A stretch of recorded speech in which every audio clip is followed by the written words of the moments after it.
वंदे मातरम दोस्तों आज एक बार फिर हम आपके सामने आए हैं और एक बहुत ही महत्वपूर्ण विषय के साथ। अभी लगभग सभी बच्चों का परीक्षा परिणाम यानी कि रिजल्ट आ चुका है, किसी भी बोर्ड का है, वो चाहे यूपी बोर्ड का हो, सीबीएसई को, आईसीएसई का हो या अन्य राज्यों के भी बोर्डों का रिजल्ट जो हो वो आ चुका है। आप जो 10वीं में बच्चे पास हुए हैं, 12वीं में पास हुए हैं, एक बहुत बड़ी होड़ लग गई है उनमें, या उनके मन में घेर दिया गया है कि आपके परसेंटेज कितने आए हैं, आप कितने नंबरों से पास हुए हैं। ये कोई नहीं पूछ रहा है कि आपको क्या, जिस कक्षा को आपने पास किया है, जिस क्लास को आपने पास किया है, उसमें जो सब्जेक्ट्स पढ़े हैं उनमें कितना आपको नॉलेज है, उन क्लास में जो कोर्सेज थे या जो कोर्स है उन पर कितनी कमांड है। क्या एक कक्षा 12 का बच्चा जिसने 12वीं की मैं कहता हूँ 90+ % से पास की है, वो 10वीं या 8वीं या 9वीं के बच्चों को पढ़ा सकता है? नहीं, शायद नहीं, या उसको उनकी इतनी जानकारी ना रहे, केवल वो रटकर या पढ़कर या समझकर जो भी हो वो पास हुए हैं। पर आजकल ऐसा एनवायरनमेंट इकट्ठा कर दिया गया है, ऐसा बच्चों के मन में भय घेर दिया गया है कि आपके अगर ज़्यादा नंबर होंगे तो ही आप सक्सेसफुल होंगे। सबसे पहले मैं सभी बच्चों से ये कहूँगा, आग्रह करूँगा कि किसी भी बच्चे के अगर कम परसेंटेज आए हैं, कम नंबर आए हैं या पास ही हुआ है, तो वो अपने आप को फेलियर ना समझे, या वो ये ना जाने कि अब आप भविष्य में कुछ नहीं कर सकते। क्योंकि इसका बहुत बड़ा उदाहरण, अगर बच्चे इतने ही काबिल या इतने ही पास होने वाले हैं जिनके पर बहुत बहुत हायर नंबर आए हैं, हम कभी समर्थन में नहीं हैं कि इतना परसेंटेज ऑफ मार्क्स किसी भी बच्चे के आए, वो ओवर कॉन्फिडेंस या उसके ऊपर अतिरिक्त भार गिरने जैसा है। क्योंकि इसका एक उदाहरण मैं आपको बताता हूँ। लगभग जितने भी बच्चे पास हुए हैं, अब लगभग 24 लाख 23 लाख या 3 लाख के करीब बच्चे जो बोर्ड्स में अलग अलग में पास हुए हैं। संस्कृत बोर्ड को भी ले लो, उसमें भी बहुत सारे बच्चे पास हुए हैं। अब इन्हीं बच्चों को, यही बच्चे आगे भविष्य में कंपटीशन के एग्ज़ाम देंगे। इनमें से कितने बच्चे, अगर हम ओवरऑल सीए का ही रिजल्ट देखें, केवल सीए का, तो कितना है? 2% से भी नीचे का है, 1% के करीब है। अगर यूपीएससी का देखें तो 0.2% है, अगर एसएससी का देखें तो 0.5% है, और अगर रेलवे का देखें तो 1%। यानी कि इन्हीं बच्चों ने तो वो एग्ज़ाम दिए हैं जो कक्षा 12 में 90% 95% के करीब लेकर आए हैं बच्चे। वो बहुत सारे प्राइवेट सेक्टर में चले गए या अपने ऑफिशियल जॉब्स में या चले गए या अपना व्यापार कर लिया। उनके अलावा भी जो बच्चे उस भीड़ में गए हैं उनका रिजल्ट ये है। तो यानी कि कहाँ कमी है, हमें उस कमी को ढूंढना है।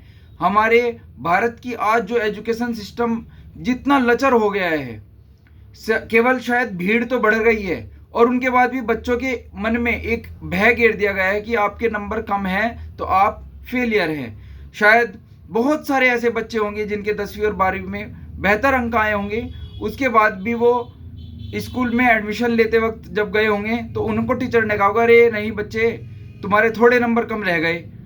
अब वो कम रह गए, वो अतिरिक्त दबाव है या उसकी परिस्थितियाँ, इसको किसी ने नहीं जाना, पर उसके मन में एक भय घेर दिया कि तेरे नंबर कम हैं, हो सकता है कि तेरे फिर नंबर कम आए और तू इस भीड़ में बहुत पिछड़ जाए। सभी बच्चों से मैं ये आग्रह करूँगा, आप अपने अंदर कॉन्फिडेंस डेवलप करें, और ये कॉन्फिडेंस डेवलप करें कि आप कुछ भी कर सकते हैं। कुछ भी से मतलब आप अगर एजुकेशन सेक्टर में ही जा रहे हैं, यानी कि आपको जॉब ही करनी है, तो उसका 100% ना देकर, 100% अगर कोई नहीं दे पाता, 90% 95% भी अगर दे, तो हो सकता है वो उसमें कारगर साबित हो जाए और वो सफलता को प्राप्त कर जाए।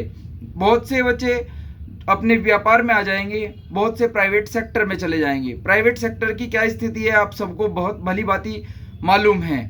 इसीलिए मैं सभी बच्चों से कहूँगा कि आप अपने आप को मोटिव करें, अपने आप में इतनी ऊर्जा भरें कि आप कर सकते हैं। अपने अंदर इतना कॉन्फिडेंस लेकर आएँ, आपके मन में ये रहना चाहिए कि हाँ मैं कर सकता हूँ।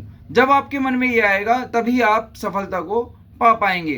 केवल भेड़ चाल की तरह भीड़ में ना घुसें कि किसी ने कह दिया कि फला स्ट्रीम बढ़िया है उसमें आप चले गए, किसी ने कह दिया नहीं यानी ये रास्ता सही है तो इसमें चले गए। नहीं, आप अपनी काबिलियत को जानें, अपने पेरेंट्स से बात करें, अपने जो घनिष्ठ मित्र हों उनसे बात करें, अपने टीचर से बात करें, और या जो काउंसलर्स हैं या कोई अनुभवी व्यक्ति है उनसे बात करें। उसके बाद आप जानेंगे कि हम कहाँ जा सकते हैं। अपने नंबरों के आधार पर, केवल मार्कशीट के आधार पर कोई निर्णय ना लें, जबकि आपके अंदर कितनी कैपेबिलिटी है उस कैपेबिलिटी के हिसाब से अपने आप को जांचें और आगे बढ़ें। मैं सभी से यही करूँगा कि जो भी बच्चा एजुकेशन में आगे बढ़ना चाहता है उसको स्किल के लिए भी तैयार रहना है, क्योंकि अगर कहीं ना कहीं आप उसमें पीछे रह जाए या नौकरी ना मिल पाए तो आप उस स्किल बेस पर अपने भविष्य को संवार सकते हैं। उस यानी कि अपने भविष्य के लिए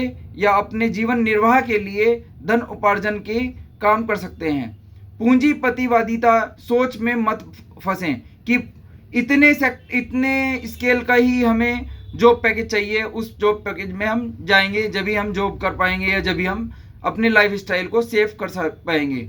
सभी बच्चे योगा करें, अपने मन को शांत रखें, उसके बाद संकल्प लें और उस संकल्प को लेके कोई खेल के क्षेत्र में, कोई शिक्षा के क्षेत्र में, कोई अपने व्यापार में, कोई कवि के रूप में, कोई डॉक्टर के रूप में, कोई इंजीनियर के रूप में, या जहाँ भी आपको जिस भी फील्ड में आपको उचित लगे वहाँ को जाकर अपना कार्य और अपने देश को गौरवान्वित करें। जय हिंद।